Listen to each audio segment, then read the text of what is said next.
My name is Martin Maddock with the Witness to War Foundation. It's July 6, 2018, and we are in Atlanta, Georgia for the Vietnam Helicopter Pilots Association 2018 reunion. I'm sitting with Mr. Don Purser, P-U-R-S-E-R, who served in the Vietnam War in the United States Army in C Troop, 7th Squadron, 17th Air Cavalry, 1st Aviation Brigade.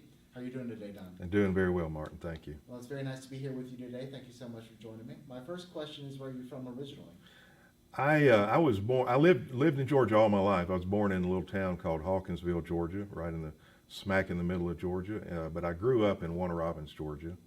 My dad worked on the base there, big Air Force base there, and so I grew up here in planes, flying over all the time. And came to Atlanta when I graduated high school in '68 to go to a little business college. And when I finished that school a year later, of course, I lost my deferment, and I was number 14, and I was 1A on the draft list. And so I knew I was going to be drafted very quickly, and as did a lot of the guys around me. And we started visiting recruiters, looking for something we could enlist for rather than being drafted and let the Army have their choice. And so I'd gone to school on computers, and I went and looked at various things the military, different branches had regarding computers, and none of it really appealed to me.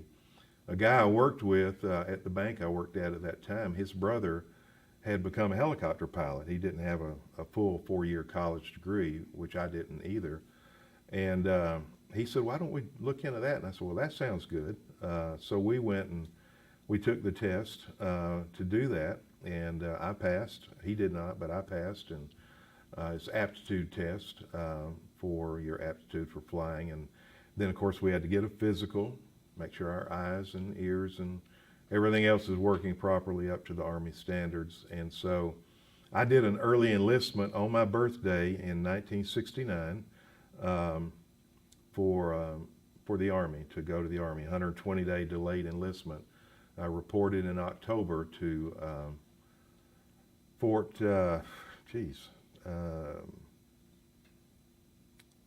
down in Louisiana, Fort Polk, Louisiana, is where I went to basic. Interesting thing about my service is I never spent Christmas, New Year's, or my birthday away from home.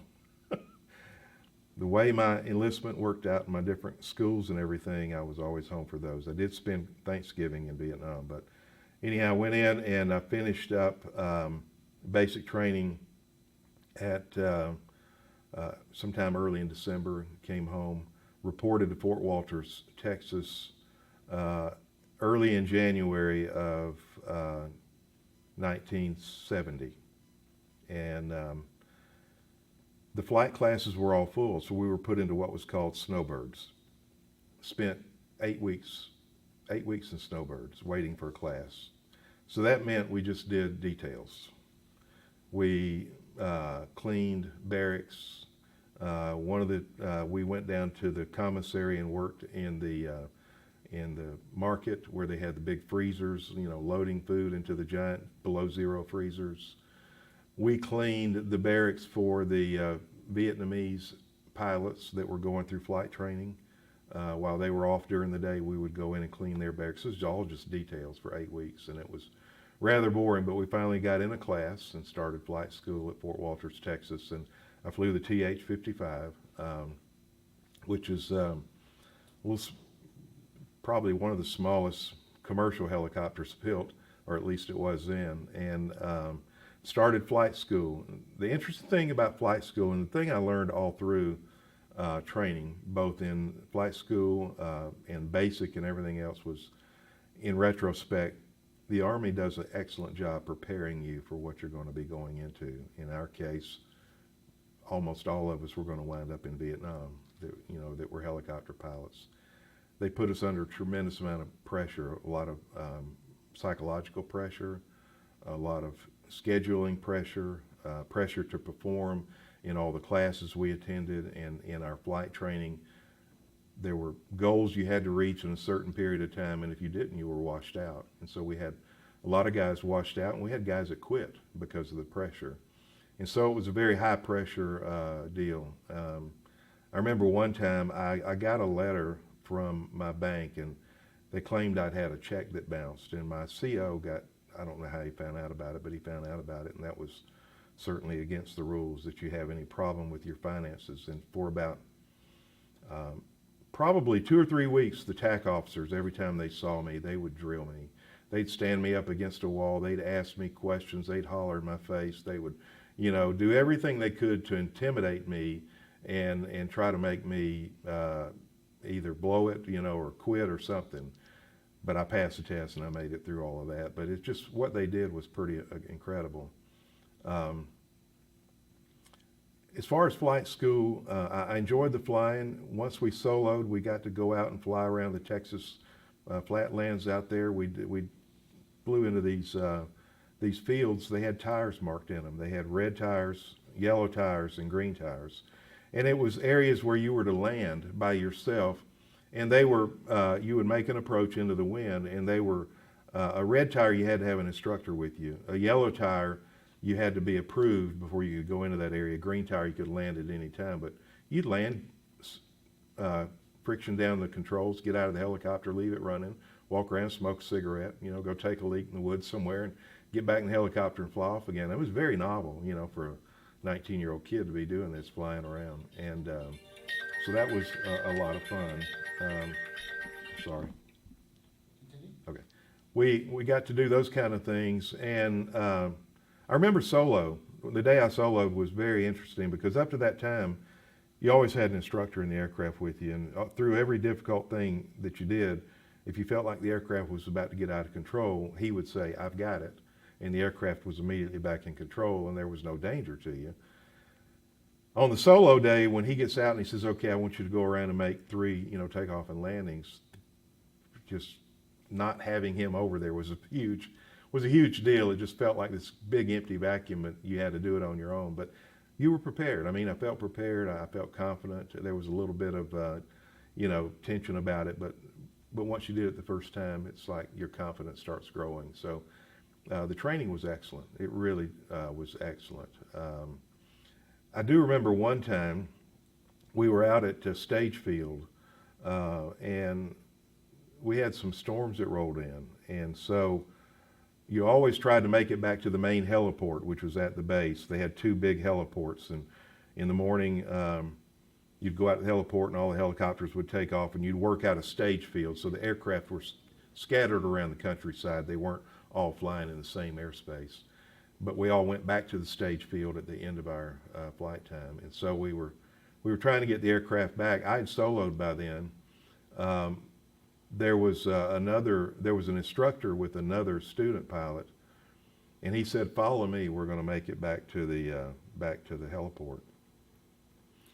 And we took off, and I kept him in my sight, and he flew into a really dark cloud, and I lost sight of him. I couldn't see him, and I just followed my compass and flew back to the heliport. And it was after I got back over and landed that I found out that instructor and that student pilot had crashed, and both of them were killed. And that was it was a wake-up call to just the danger of what we were doing. I mean, here's a guy with an instructor pilot, and in that storm, they just caught some type of heavy wind burst and just, it knocked them out of the sky. But it was an opening to that.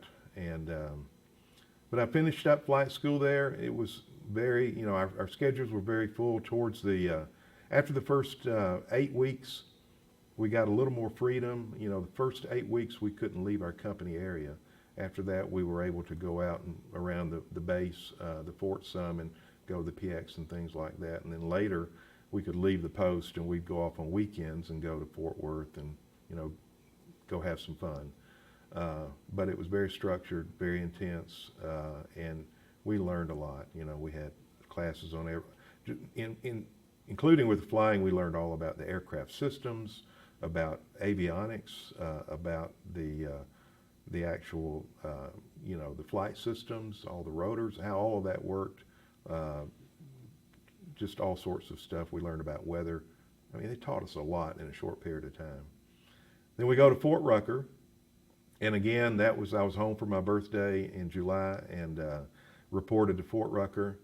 And we start instrument training in the OH-13, which is like the old Whirlybird helicopter, or like the MASH helicopters.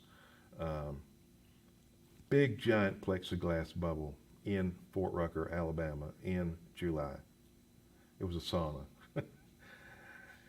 You put a hood on your helmet so you can't see outside of the aircraft. All you can see is your instruments. And you're sitting on the ground, you're calling for clearances, you're making all of your radio calls and everything, and you're sweating. And honestly, after every flight, I was soaked as if I had just jumped in the lake, just drenched from head to foot with sweat, just unbelievably hot. Made it through instrument training, and then you start, this is the big thing you've been waiting for, you start training on the Huey. So we did that. I don't remember anything. Well, I do remember one thing exceptional during that time. This is actually when I was at Fort Walters. One of my roommates, Steve Schlag, had been a skydiver before the Army. He talked me and another guy into going out and doing a parachute jump on a weekend. Just a static line jump for me and the other guy. The Army would have kicked us out of flight school if they'd known we'd done this, but we went out and we went up in an airplane, and the other guy went out first, and then as I was getting out, I felt the instructor, he grabbed the back of my chute, and he was holding it shut, and then I got out and stepped on the step outside the wing, jumped, and as I started falling, I did a complete spin around like this, and my chute opened, and I'd had a cord wrapped over the top, and it ripped a hole in the top of the chute. So I was falling faster than normal. But it had us rigged up with radios. They were on the ground. They were set, pull this one, pull that one, to steer us to where we were supposed to land. And I landed in about, within a microsecond of my feet hitting, my rear end hit, and I busted my butt really bad. It hurt. This was my only parachute jump. I was done with it after that. My buddy, when he landed, his chute got caught by the wind. He got dragged across the field and into a barbed wire fence. That was his last jump too. We'd both had enough of that. But anyhow, we wound up at Fort Rucker. One of the things that happened to me at Fort Rucker, in addition to the regular training that I really enjoyed, was I got selected, I don't know how, but I got selected to go through gunnery training, and that meant flying B-model Huey gunships with miniguns and rocket pods. And so on the day that we go up to do our first gun runs, the instructor pilot had already warned us. My other guys flying with me, we flew in teams of two, one instructor and two students. He's up front, he's flying. I'm sitting in the back next to the minigun on a seat, and literally I'm sitting here. The minigun is right here.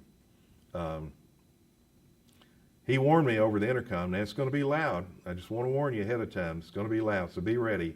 I'll tell you when we're going hot. And so we go up and we go into a dive, and he says, going hot, and he armed the weapon. And then he had the student fire the weapon. And when that minigun lit off, the roar it made and the 3-foot flame coming out of that thing, it scared the crap out of me. Man, what a just incredible experience to see that minigun firing from that close, and even with your helmet on, to hear all that roar. So I got to go through the training, learn to fire rockets, and learn to shoot the minigun, and that was fun. I graduated in November. My parents came down. My mom pinned my wings on me. That was a very incredible experience to become a warrant officer and to become an Army pilot. Then I was on leave, and I was home for Christmas. I got selected for a transition course to transition into the OH-6. We called it the LOH, L-O-H, or Light Observation Helicopter. And so I went back, I was home for Thanksgiving. I went back after Thanksgiving. It was a 2-week transition course. Went through the transition course, and then I was home for Christmas on leave. Right after New Year's, I got on a plane to go to Vietnam. I think for me, the hardest thing about going to Vietnam was the day I left, my mother and my sister sitting at the table crying, seeing their heartbreak. Me, I was ready. I'd been in training for a year. I'd been flying. We'd heard all the stories. We were prepared, and that's what you wanted to do, was go fly. And flying was in Vietnam. So, that's what we were going to do, and I was ready to get into it. And but seeing them cry was very difficult. It was just, I was heartbroken for them, you know. My dad took me out, lived there in Warner Robins, took me out to the Air Force Base. I was flying on C-141 from Robins Air Force Base up to Dover, Delaware, to the Air Force Base there, where I would get on another plane to fly to Alaska, and from there to Japan, and from there to Vietnam. And on the way out, you know, my dad was kind of quiet. And I didn't know what he'd say to me as we went out. And his silence just spoke strength to me. It gave me strength. It gave me courage. And I talked to him about that years later. I said, you know, the day that you took me out to the Air Force Base to go to Vietnam, you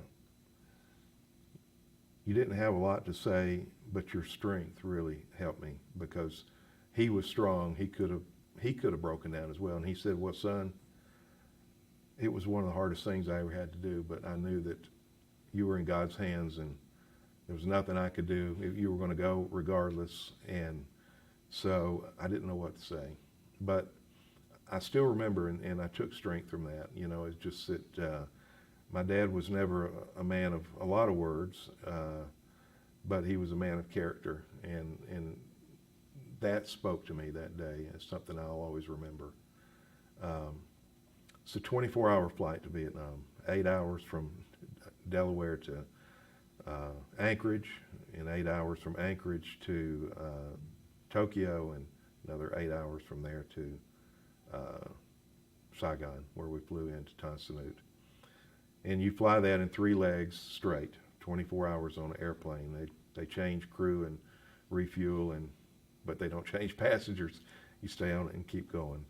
Got to Vietnam, everybody says first thing you notice is humidity. And I don't have a specific memory of that. I mean, I grew up in the South. It's hot in the South. It's humid in the South. But I remember just having that feeling. I'm in a combat zone, and there's people out there that want to kill us. And everything was military all around you. You're on an Air Force base, but it's different than stateside. It looks more wartime. You know, it's like not something built to last 100 years, but built to last 10 years or something like that. The transportation system in Vietnam is really interesting. You go to the orderly room for somebody, and you say, I need to get to so-and-so. And I'd been assigned, spent a little bit of time there. I'd been assigned to my unit, which was C Troop 717. It was at Lane Army Heliport, which I don't know, it's probably 100 miles from Tan Son Nhut. I don't remember exactly. So they said, okay, go over there, and they'll put you on they'll get you on an aircraft going up to so-and-so. And you go over, and you might get on a fixed wing Air Force helicopter. You might get, Air Force airplane. You might get on a helicopter of various sorts. Could be a Huey, could be a Chinook, whatever.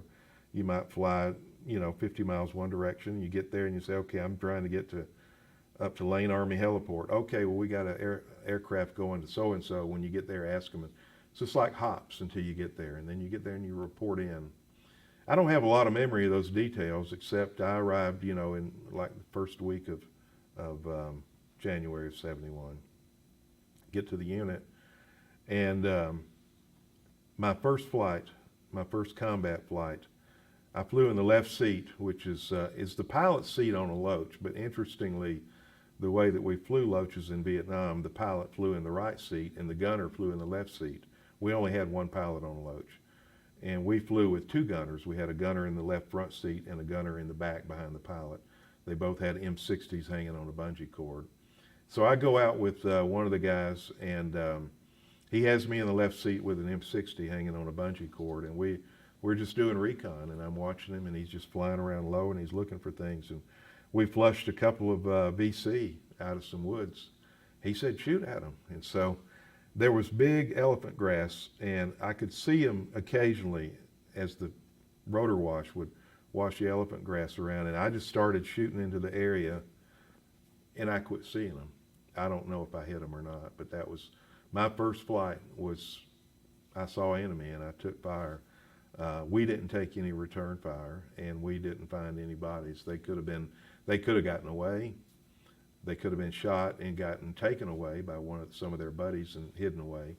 But that was my first flight, and I specifically remember that. And there were some other training flights, but our unit was, we got word that we were being sent up north of South Vietnam to participate in a big push into Laos up there. We weren't given a lot of details ahead of time. We were just told what to pack and when to be ready and what we were going to take. We took we probably left a couple of aircraft back at Lane, but we took all our aircraft up. They packed connexes full of material for maintenance and for everything that we would need, and those were put on Air Force cargo planes and flown up to Quang Tri. And we made the flight, and we made a couple of stops for fuel. There is a picture in my pictures that is, there'd been a typhoon that had come through recently. I think it was in, I don't remember the name of the base now. It was right on the coast. It was before you get to, these names just escape me. But there had been a typhoon that had come into the Air Force Base, and the hangars were just pushed over. Aircraft were just turned upside down and everything. It's where we stopped and refueled. And when we left there, I got a picture, and this is one of the pictures I have as well. It's a picture of a whole bunch of Marine CH-46s flying north. There were like 10 of them flying in formation, and they were out in front of us. Everywhere you looked were aircraft headed north from all over Vietnam. They pulled in units from different places in Vietnam to go up to Quai Son, which is where the operation staged out of, and that was Lam Son 719. It was American aviation assets supporting South Vietnamese Army to go into Laos and to try to cut off the Ho Chi Minh Trail. And we had a rear base at Quang Tri.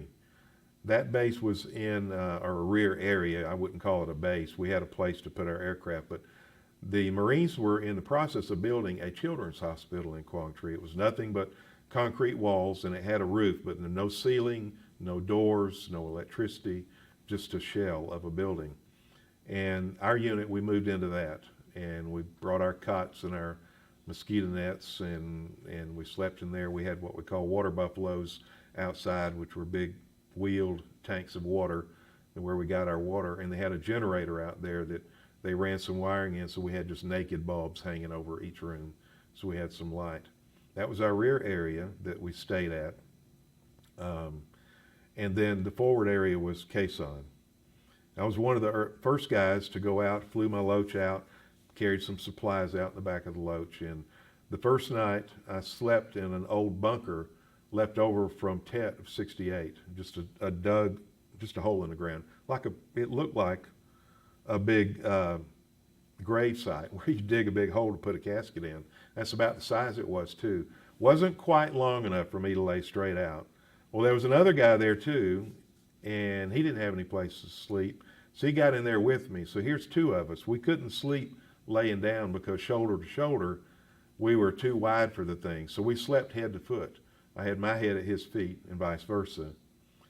He coughed all night long. Every time he'd cough, dirt would rain down from the side of this big bunker we were in. It was a miserable night. It was a long night. But that was my first night in Quai Son. They brought guys in. They started putting up tents, and we were building a little tent city there for our unit to stay in. Me and some of the other pilots, and I've got pictures of a lot of this stuff, we were helping fill sandbags to build walls to go around the tents. And this was to stop shrapnel if we were mortared at night, to catch a shrapnel so it wouldn't go into the tents. I stayed in the tent 1 or 2 nights, and I thought, because there was shelling that went on most nights. We never got shelled directly, but there were shells that came into Quai Son. And I thought, I'm not sleeping in a tent. I think not. It's just too vulnerable. And so me and some other guys, there's 7 of us, We dug a bunker probably 10 by 12. We dug it down about 3 feet, just a giant hole. We stacked sandbags around the edge up about a foot. And then it was high enough we could sit on our bottom in it. And we took ASP from the runway that the Air Force had, not from the runway, but they were out there fixing the runways, and they had this solid, ASP was asphalt steel planks, and they were 10 feet, 12 feet long, and they interlocked together. We'd go out at night and we'd take those things, we'd put them across the top of our bunker, and then we covered that with canvas, and then we covered that with sandbags. So from the outside, it looked like the whole thing was sandbags. You couldn't see the ASP, so the Air Force they didn't know we were stealing their stuff. But we built a bunker that 7 of us slept in. We also had ASP on the floor, so we didn't have to lay on the dirt. We'd cut the bottoms out of some ammo cans and put them in the walls, so we had like a port. You know, it had the top, you could close it, but you could open it up and look out. You could put a gun through there and shoot in case we were ever overrun at night. We were protected and we could shoot out to defend ourselves. And our entire time at Quezon, we slept in the big bunker. Do you remember the names of any of the guys staying in that bunker with you? Or? Wendy was one of the guys. He helped build it. Yeah, Wendy and there were. Let's see who else. Mike. I know he mentioned to you. Mike DeVoe. Mike DeVoe helped us. Let's see who else was there. I'd have to look at some pictures. Maybe might remember a few other names, but there were about 6 or 7 of us that stayed in that. It was a very busy time. This was all preparation. We hadn't actually started any combat, anything like that yet. It was all getting the airfield put back because Quezon had been abandoned during Tet, and it had been blown up. There were holes in the runways. There was just damage everywhere. So they had to repair the runways so the C-130s could come in. And once they got them repaired, all day long, C-130s came in one after the other. They would come in and land on the runway, which was literally 50 feet from our bunker. They'd come in fully loaded, and they would put on full reverse thrust on their props. They'd hit their brakes. You got these giant disc brakes. The discs are this big, C-130. They'd be glowing cherry red, trying to get that thing stopped. They'd get stopped at the end of the runway. They'd turn around right on the runway. They'd unload all the equipment, and they'd just take off again in the direction they came, and the next C-130 would come. All day bringing in materials. They were bringing in artillery, they were bringing in supplies, they were bringing in food, they were bringing in, like the Air Force brought in a little portable tower that was put up so they could do air control in the area with so many aircraft coming in and out. There was action all over Quezon. There were units scattered all around. Everybody was busy. It was just action all the time. Helicopters flying in and out, C-130s flying in and out. And then when they actually started, on the day that it started, they sent one of our loaches in with one of our guys in with the Cobras to do a recon in Laos before they started inserting troops. And we took a lot of fire, and I wasn't in that initial push, but our guys took a lot of fire, and the decision was made on the first day, this is so dangerous for loaches that they'll all get shot down if we send them in. They quit sending the loaches, they just sent in the Cobras. So basically, as loach pilots, we were mainly doing ash and trash at that point. We'd fly back and forth between Quang Tri and Quezon, carrying people, carrying small amounts of supplies, things like that. My first accident or any type of incident that I had occurred flying out of Quezon. One day we had one of our Cobra pilots, and I don't remember his name, but he got shot. His Cobra got shot up pretty bad, and they made it back to Quezon, but he was pretty shook up, and he was going to go back to Quang Tri, kind of chill out a little bit before he went back in the air again. And so I was going to take him back. We got in the loach. We took off. Our perimeter to the north was right up near the DMZ, so we're taking off towards the DMZ. And as we got up to about 50 feet, my helicopter started turning like this. I had lost my tail rotor. I had no anti-torque, so the aircraft starts turning. And he looked at me with this look that says, not again, because he'd already been shot up. Shot up one time that day. And I just, because of my training, I didn't have to think.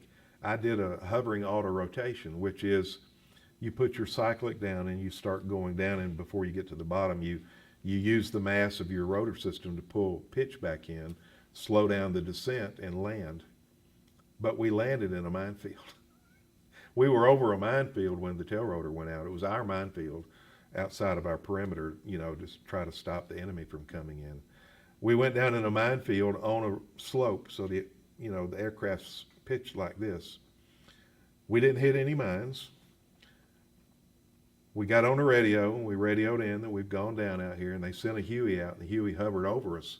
We couldn't get out of the aircraft. It's a minefield. You might step on a mine. So they hovered over us, and we climbed out up onto the skid of the Huey and up into the Huey, and they took us back into caisson, and then they later sent a team out to rig up the Loach, and they lifted it with a Huey and took it back to Quang Tri to be repaired. Turned out that what had kept this aircraft from turning over on the slope was we had landed on a stake. They have these metal stakes that have barbed wire on them. Basically, I had impaled the bottom of the aircraft on a stake. Otherwise, it might have rolled over on the slope, and we probably would have hit a mine. The tail rotor was stopped touching one of the trip wires for a frag grenade. They had trip wires that would, when the enemy came through, if they hit those wires, it'd set off a frag grenade. We avoided a lot of odds. I mean, the odds were against us when we went down, but neither of us were hurt. And, I was taken back to Quang Tri and flying again. So that was my first incident. But a lot of things happened in caisson. It was the most eventful time of my entire tour in Vietnam, because there was so much going on all the time, every day. One day I was down from our unit area. I don't remember, I had walked away. I was down there looking over at the rearm area or something, and a Cobra from another unit had been shot with had a rocket sticking through it. An enemy rocket had been shot at it, and it didn't go off. The pilot had been wounded. They had landed and they'd taken the pilot out so they'd get him to medevac. The co-pilot had gotten in the back seat. He was going to hover the Cobra down to their unit area and set it down. So he's hovering down this taxiway. Right out in front of me, no more than 100 feet in front of me, he's hovering by, and I'm watching this guy hover by. On the other side of him is a truckload of ARVNs, South Vietnamese troops. They're unloading, and there's a deuce and a half, and they're getting out of the back of this truck. And as the Cobra goes by, something happened to its control system. It flips over on the right side, right into that truck full of ARVNs. There's just an immediate, crash, whomp, bang, and then just the sound of the engine running, and then silence. I go running over there, and there's just wounded everywhere. There's arms and legs laying around. I see a guy laying up under the Cobra, an ARVN, and I go over and I grab his arms to try to pull him out. And when I pulled, he came apart right here at his waistline, just as cleanly as if a surgeon had done it. None of his insides even spilled out. Of course, he was dead, but he'd been cut in half by the blade, and then the aircraft had fallen on him, but he was still together. I dropped his arms and I went on to help somebody else. They were just wounded all around, and we're pulling people out and trying to get people away from the aircraft. The guy that was flying the helicopter, he opened his canopy and he climbed out. He wasn't injured. But just, to see something like that and to experience it and be right there, it was, it's just unreal. It was like, I can't say it was like something out of a movie. It was more like something out of a nightmare. It was crazy. And things like, crazy things like that happen even if you weren't involved in combat. I was sitting in refuel one day. This is kind of on the other side of the runway.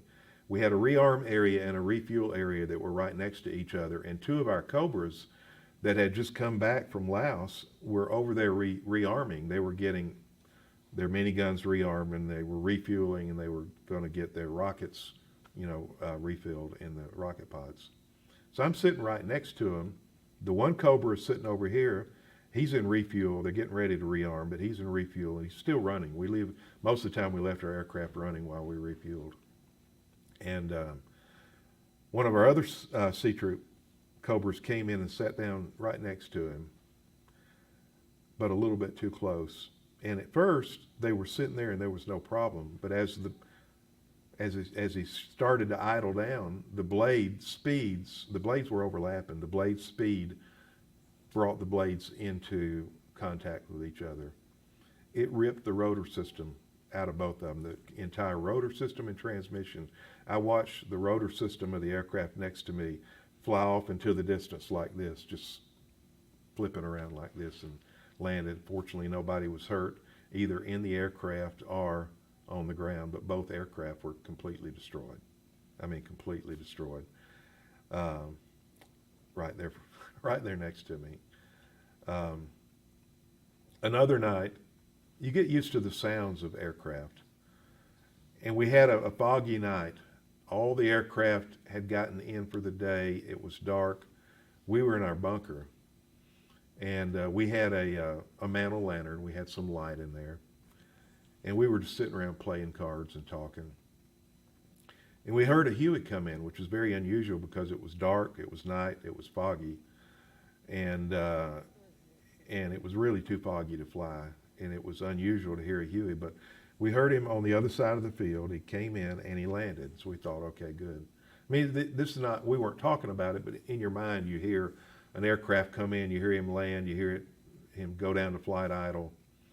And that's normal, you know, you don't think anything about it. Then we hear him spin back up and he took off again, and we're all kind of thinking, what's this guy doing flying at night? He was gonna, from where he dropped off some troops, he was gonna relocate back up to his unit area. And they got up in the fog and they got disoriented and they slammed into the ground. And we heard that. We heard the aircraft take off, and then we heard the crash, and we heard the whoomph, the thing caught on fire. We go out of the bunker, we all go running over there. By the time we got to the aircraft, it was completely in flames. You couldn't get near it because it was just totally in flames. The pilot, co-pilot were in the front seat. You could see them still trying to move their hands to get their buckles undone. You could see their mouths moving, but you couldn't hear anything because by then, I mean, they were engulfed in flames, and they burned up right in front of us. Ammo, M60 ammo started cooking off and rounds started going off, so we had to back off away from the aircraft. We were just stunned. We go back to our bunker. There's nothing any of us could do at that point. It's just another one of those experiences that happens that you just take with you that just leaves you numb. It just leaves you, you know, a little part of you inside dies. A guy I went to flight school with came to our unit. He was a front seat Cobra pilot. Front seat fired the guns. The back seat flew the aircraft. Front seat fired the turret, which had the minigun in the chunker, the M79 or the 40 millimeter cannon on the front. And his name was James Lowe. In fact, he had gone from Fort Rucker to my home in Warner Robins to visit with me one weekend. Stayed there at my parents' home, and just a good buddy. And they had gotten hit over Laos. They'd gotten shot up by some anti-aircraft fire. They got shot in the turret, and the turret is powered by hydraulics. Hit a hydraulic line, you got this severely hot hydraulic fluid came up all in the front seat, all over him. He was burned all over. He survived that, but he was put in the hospital there in Quang Tri. They had an Army hospital there, and I went to visit him. Me and another guy, don't remember the other guy's name. We were walking down through the ward. It was an open ward with different guys in different hospital beds. And I'm looking for James. I wanted to go see him. I didn't see him. I heard somebody calling my name. And I recognized the voice as Jim's voice. I see this guy laying over there in his head, the size of a basketball from the burns. He called me over, and what do you do? What do you say? I just, you know, he made polite conversation, and I made polite conversation. I said, Jim, they're going to take care of you. You're going to be all right. He was so burned. I couldn't recognize him. I just honestly, only his voice was the only thing I recognized. And he was there. I don't know how long he was there. It wasn't too long. They airlifted him to Japan.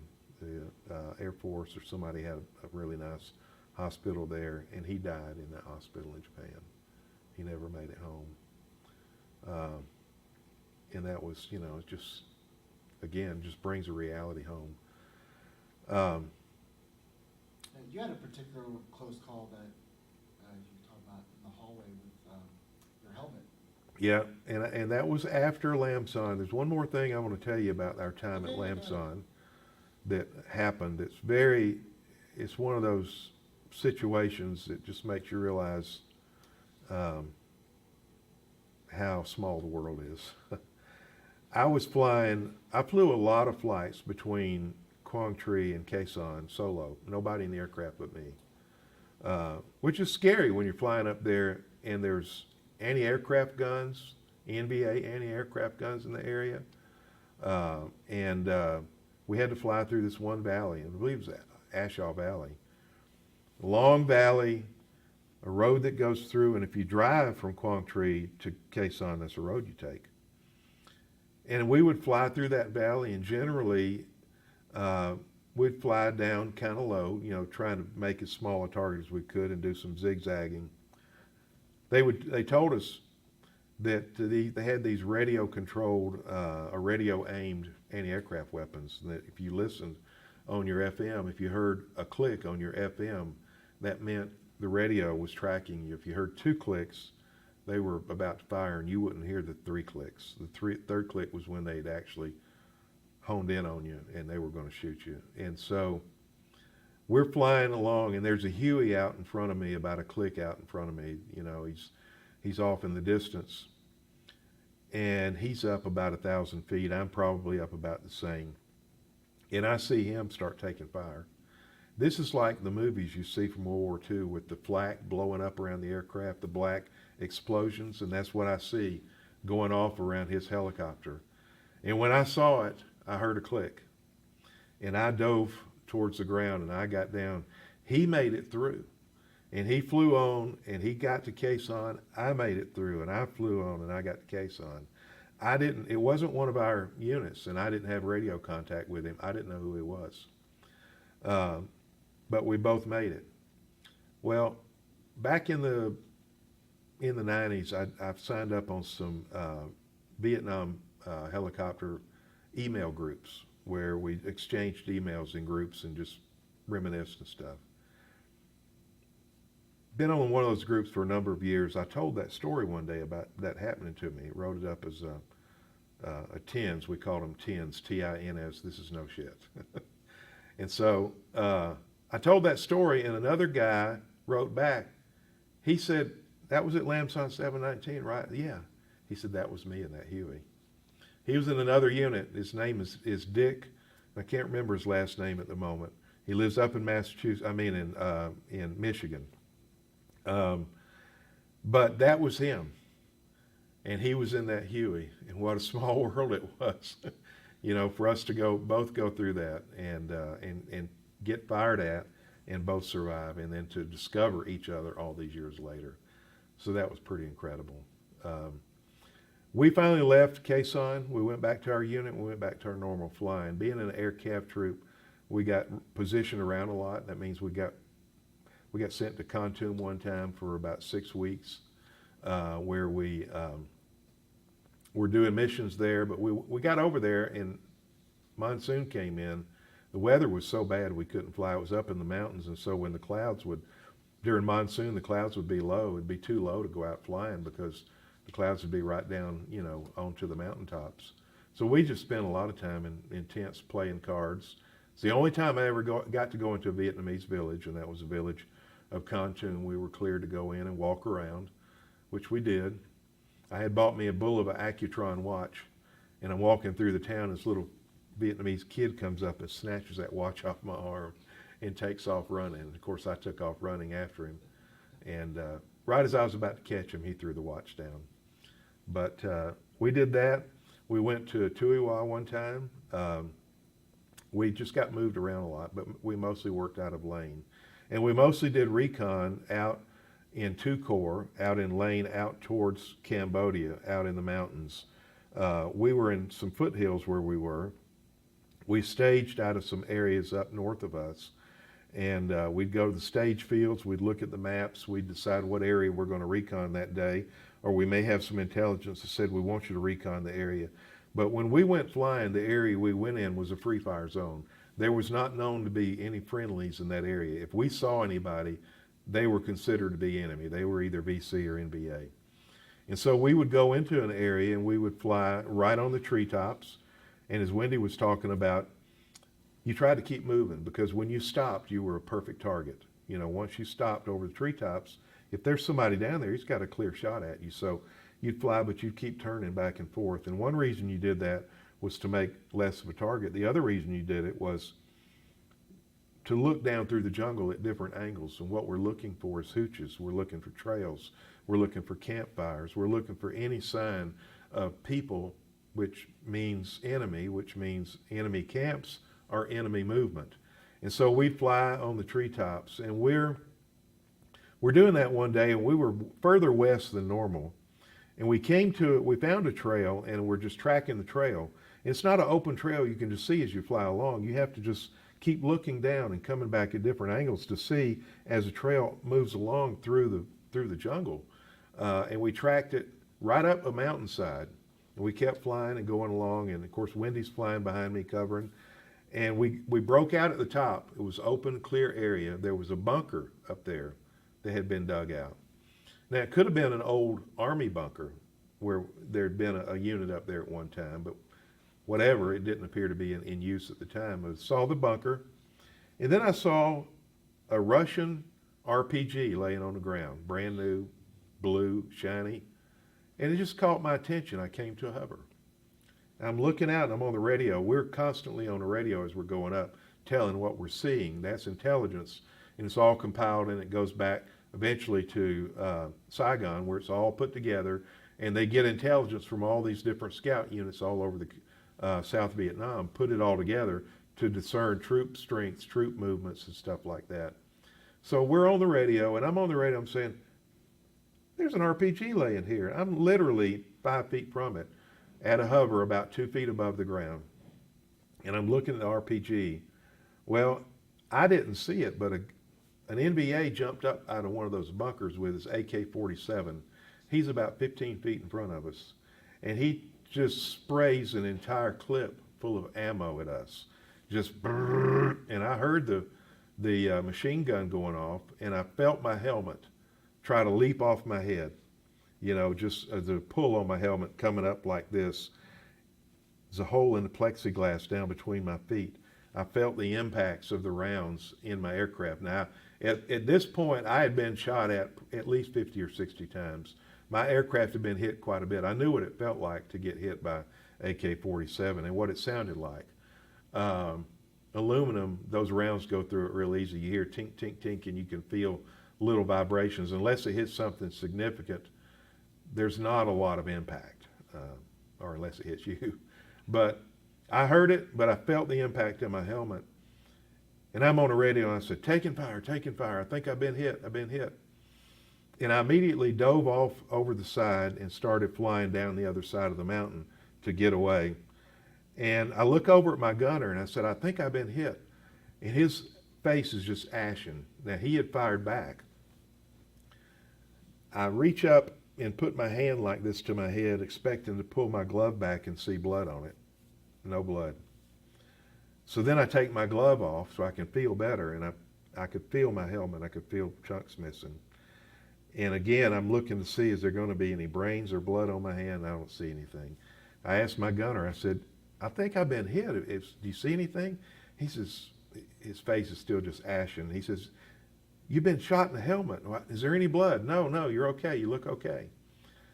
So the aircraft had picked up a vibration. We'd been hit, 6, 7 times.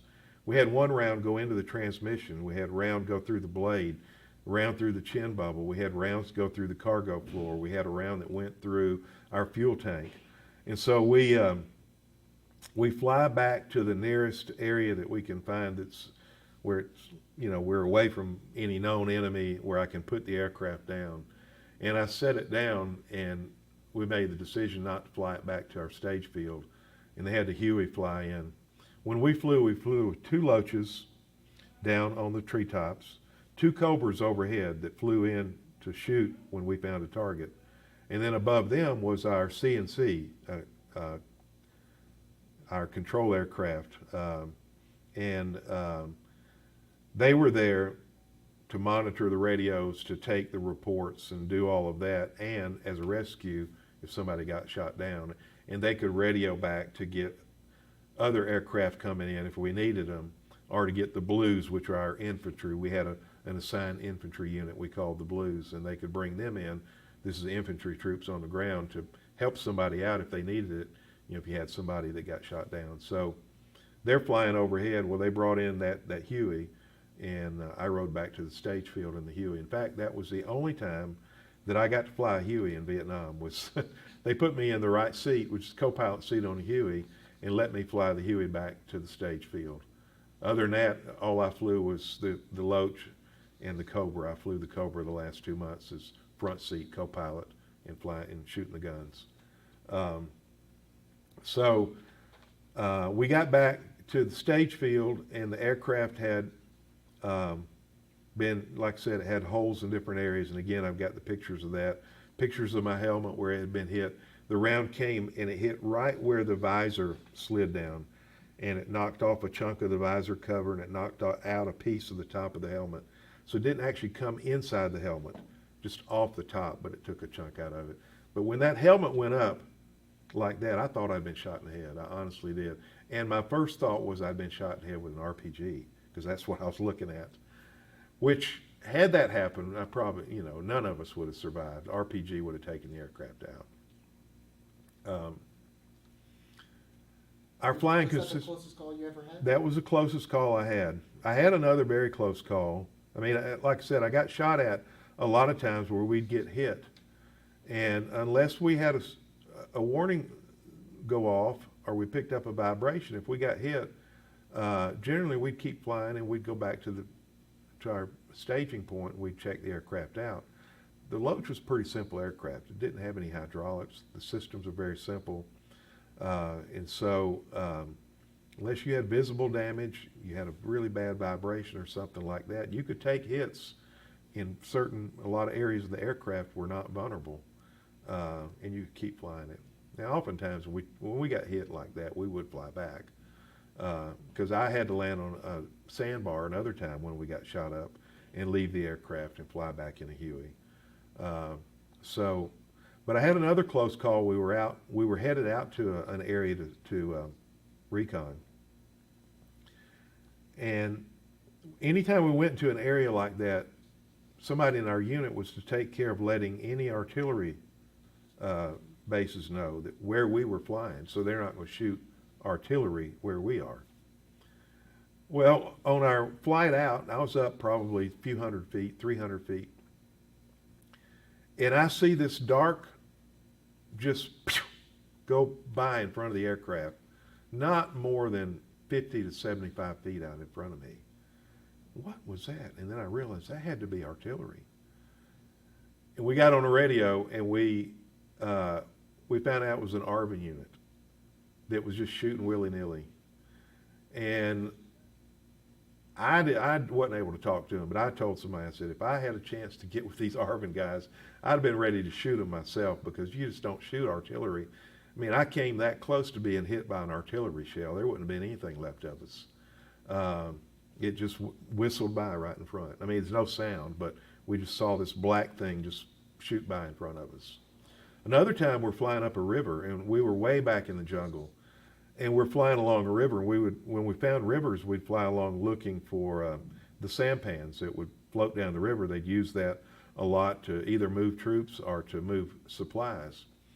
And we were flying up a river, and again, when we went into an area it was supposed to be cleared, There was not supposed to be other aircraft operating in that area. There was not supposed to be any friendlies, and there was not supposed to be shooting artillery into those areas. Well, we're flying up this river, and all of a sudden, from around a curve comes a Huey, an Arbin Huey, flying directly at me. And we just barely missed each other. It scared the crap out of me. I mean, I had to swerve to get out of his way, and he just kept going. I was about ready to chase the guy down and shoot him out of the air, because he was not supposed to be out there flying. How close were the? How close were the two aircraft? Yeah. We were probably, our rotor systems probably were not more than 25, 30 feet apart when I swerved. Because I'm flying down the middle of the river, he's flying down the middle of the river coming at me. He didn't swerve at all. He just kept coming. I swerved to get out of his way. Of course, he's a bigger aircraft, but had I not swerved out of the way, we'd head on, right into each other, and probably all been killed. So that was not combat, but that's one of those crazy things that happen. Other memories of combat type actions, I don't have any direct memories. It all run together. For me, there are major events that I remember. The day-to-day, I can talk to guys that remember, yeah, we did this on such a day, and then we went up to the club, and we did this, and we went back to the hooch, and we were playing cards. I don't have those kind of memories. The day-to-day stuff, the big things I remember, but the day-to-day, I don't know if it's part of my psychological makeup. I don't feel like I have PTSD. I saw and experienced things that probably, for some people, may have given them PTSD, but for me, I just lived day to day. I put it behind me. I didn't dwell on it. I didn't let it bother me. I just moved on, and every day was a new day, and I honestly did not expect to survive my tour because of how often we got hit. And about 6 months in, every day I'd get up in the morning. When I got up in the morning, I was a nervous wreck because I was going flying, and I couldn't keep breakfast down. If I ate breakfast, I'd throw it up before I got to the aircraft. Once I got to the aircraft and was busy, I started the pre-flight. I was in the zone. I was ready for the mission. My nerves went away. But that was new every day. I mean, I was just in the morning. The thoughts of the day, is today my day? Will I get shot today? Will I get injured today? Will something bad happen today? But then once I started my daily routine, I was okay because I was occupied. About 6 months into my tour, it finally occurred to me that I don't have any control over any of that. My life is in God's hands. God brought me into the world. He'll take me out in His time. I don't have any control over that. And I had a sense of peace come over me. Yeah, I don't know that I prayed to God at that point, but I just knew in my heart that it's out of my hands. He's gonna deal with that. My lifespan is already set. He knows when my last day is. So, and I was okay for the rest of my time after that. Just go about and do your business. And not to say you don't get scared at times, and not to say that there's not things that you do that, in retrospect, you think back on it and, man, that was wild. But, that daily morning routine of just getting up with trepidation, that was over with. And I was transitioned into Loaches out of flight school. When you get to Vietnam, flying the Loach, as it was explained to me, was voluntary because it was a very dangerous mission. And it was explained that if you decide to fly Loaches, you fly Loaches 6 months or until you get shot down 3 times or until you get wounded, whichever happens first. And then you can switch, but you can switch at any point. Really, you can say, I'm done with this and put me in something else. I wound up flying it for 10 months. I loved the aircraft. I was used to the mission. It's what I knew. It's what I did. At 10 months, I was so close to home, I thought, I'm not going to push my luck. I said, I'm ready to fly front seat Cobra. So they let me go fly the front seat Cobra my last 2 months. In the interest of time, I'd like to talk about getting out of Vietnam. Okay. Tell me about the process of going home and what that was like for you. Going home, one of the things everybody did, and I know you've heard this a million times, but everybody had a short timers calendar. And they'd be different pictures, different things, but basically, once you got under 100 days, you were two-digit midget. You had less than 100 days, 99, 98. And they'd start the calendars of different things, but you'd color in a part on the calendar. And once the calendar was all colored in, that was your last day you were going home. So everybody started really counting down the days. And once you got below a month, it was like you could almost taste it. And I did that. I don't remember the details of it, but my last day, I probably quit flying a week or two before I was to go home. We were actually having less missions at that time. They were in a process of Vietnamization. They were trying to turn a lot more of the military activities over to the Vietnamese and closing some of the military bases, and there was less going on. There was still plenty of shooting going on, but we weren't flying as much. So anyhow, on my last day, you just tell all your buddies goodbye, and you're just thinking about home. Looking back, man, I miss those guys. I love those guys, and it was, when you go through things like that, you become a brotherhood like you can't imagine. You do anything for them, and they do anything for you, and that's one of the things that gives you strength in a situation like that. They're behind you. They're not going to leave you out there. But coming home, was there any veterans organization? And follow-up question, how long before you started reaching out to the guys you served with? when I flew home, when we flew over the coast of Vietnam, everybody on the aircraft cheered. We all, as soon as we could no longer see the coast, yay, we're going home. I flew back to Seattle, Washington, and I already knew that I was going to be discharged. I was in a RIF, a reduction in forces. And unless you could get in a special school, once you were in the RIF, you were getting put out of the Army. So that was over 2 years early for me. I spent 2 years and 2 months in the Army, a year in training, a year and 2 months in training, and a year in Vietnam. But I was discharged when I got back to Fort Lewis. I didn't experience the people spitting on soldiers in the airport. It really wasn't until I got back to work that I experienced people who disapproved of my Vietnam service. Some people had some very bad things to say. And had I not been at work, I'd probably punched a couple of guys out. But I didn't want to lose my job.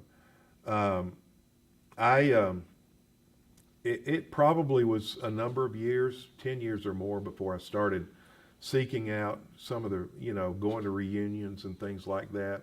You get back, you go to work, you get back into civilian life, you resume your life, you pick back up. I was married in about 3 years after Vietnam, and I ran into a guy at a church I went to in Woodstock. This is probably 8 years or so. He actually happened to be in my same unit at the same time I was there, but he was a captain. He was organizing the move to Quezon, and I don't know that I ever saw him, or if I did, it was briefly, and I never met him, but we were in the same unit at the same time. It was kind of funny. I met him one day at church, and he said, what you been doing? I said, well, I was in the Army. He said, you go to Vietnam? Yeah, what'd you do? I was a helicopter pilot. I said, what'd you do? I was a helicopter pilot. What unit? And we were in the same unit. Small world again. But it was, I tell you what was difficult for me was everybody made it seem like it never happened. It was the most profound thing that had ever happened to me. My family didn't want to talk about it. My friends would listen to my stories, but they changed the subject. They didn't want to talk about it.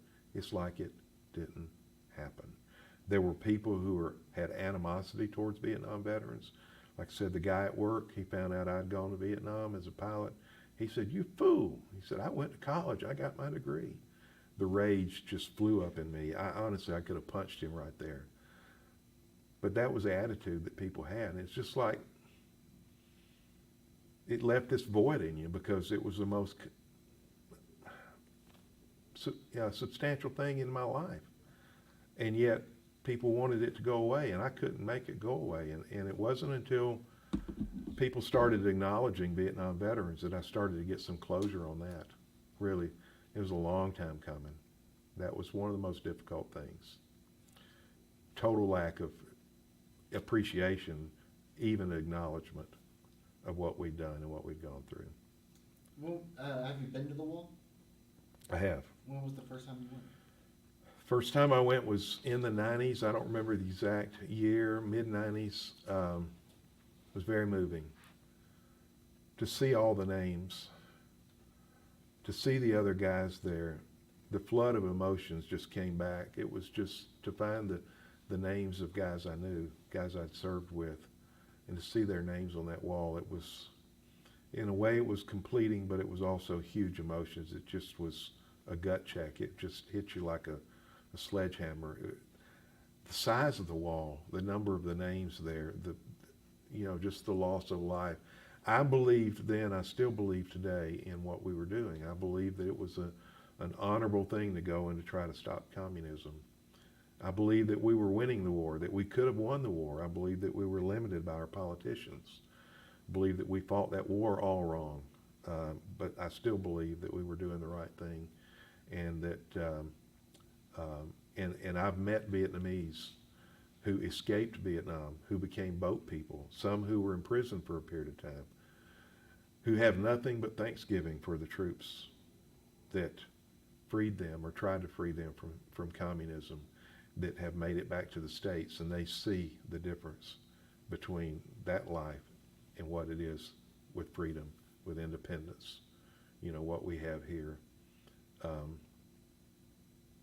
Huge, huge thing. I read a book recently written by a missionary who was in Vietnam during the Vietnam War, even before the war, and all through the 50s and all through the war. He came to our church. I wasn't there when he came, but another guy that was there when he came to our church and talked. And this other guy had struggled with Vietnam. What does it mean? What's it all about? Were we doing the right thing? Should we have been there? And this missionary told him, I can tell you for a fact, that had the U.S. Army not been there, many, many, many people would have never come to know God through the missionary work. And many people would have fallen to communism and would have been killed. He said what the American troops did saved many lives, both now and for eternity.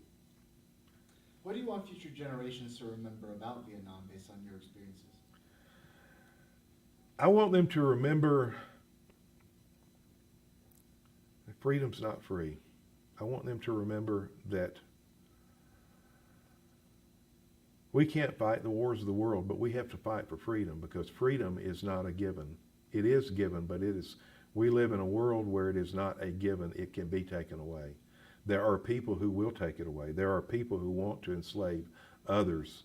And what we did is no different than what men of other wars have done. And what we did is the same reason wars are always fought on the good side. It's because you have to fight to maintain that. This world does not live peacefully on its own. This world is full of evil people. This world is full of evil rulers. This world is full of people who want to enslave and get all power and all money for themselves. And America is the one beacon of hope in the whole world.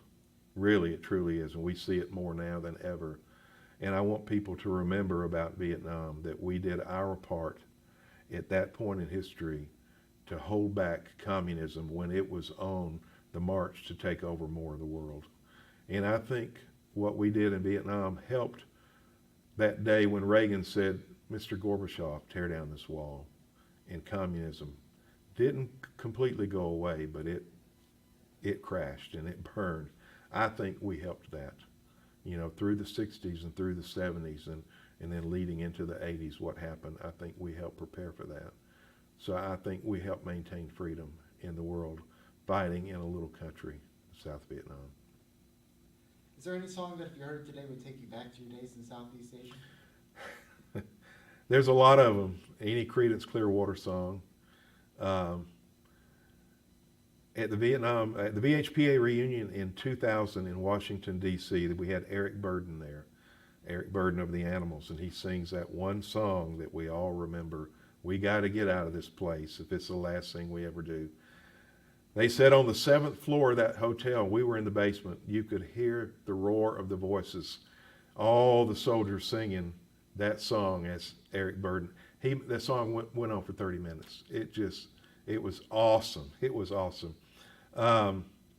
Sky Pilot, the Doors, a lot of their songs had that Vietnam thing to them. There's a lot of songs. Music from that era, almost any music takes me back to that time. But there are certain songs that just really get your blood going, make you feel 20 again, feel like you're, 10 feet tall and bulletproof. Were you able to listen to any music while you were flying? We did sometimes. We could pick up AM radio on one of our navigation radios. This is the ADF, and it is on the same frequency as AM radio. And the AFVN, Armed Forces Vietnam Network, transmitted, and they had transmitters around the country. And so we'd listen to AFVN, and they played music, and they played songs from that time. As we were flying out to an area or flying back, sometimes we'd tune in and listen. Of course, during the mission, we didn't. We were on the radios with each other. But yeah, we would listen to that, and it was great times. And lastly, any closing thoughts, final remarks, words of advice for anybody watching this interview in the future? Be supportive of the troops. At any time, anybody could go, and be supportive of all the troops. It's not just the guys who go into combat that deserve support, because for every guy that goes into combat, there's probably 100 guys, or I don't know the number, but there's a lot more that's supporting him. They're back there doing the hard work, the work that makes it able for him to go into combat and to be supplied and to be taken care of and all those things. So everybody in the military, thank them. I believe the military is one of the last institutions of our government today with some real honor left to it. We've seen so much of our other institutions be just crazy political and make a mess of themselves. But the military is one that still has honor, and every time I see somebody in uniform, I thank them for the service. And I tell them that. They need to know that. They need to stand strong, and they need to stand straight and true for our country and for our military. Well, I can't thank you enough for taking the time today to share your stories with me. It's really an honor and a pleasure, but more importantly, thank you so much for your service. Thank you, Martin. My pleasure.